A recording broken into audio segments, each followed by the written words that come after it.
ఇంతవరకు రాష్ట్రంలో గతంలో ఎప్పుడూ జరగని విధంగా చేసిన మార్పుల గురించి మీతో పంచుకున్నాను. ఇదే ఉత్తరాంధ్రనే తీసుకుందాం. ఉత్తరాంధ్ర అభివృద్ధికి ఏమేం చేశామో కూడా మీ బిడ్డ 4 మాటల్లో మీ అందరితో కూడా పంచుకుంటాడు. మీ బిడ్డ 3 జిల్లాలను 6 జిల్లాలు చేసింది.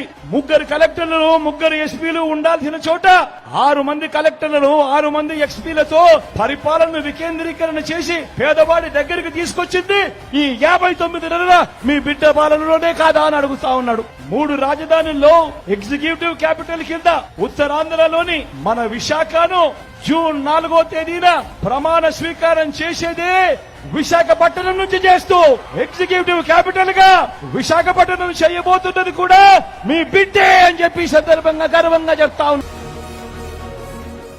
ఈ వీడియో కానీ మీకు నచ్చినట్లయితే లైక్, కామెంట్, షేర్ చేయండి. మరిన్ని అప్డేట్స్ కోసం సబ్స్క్రైబ్ చేయండి.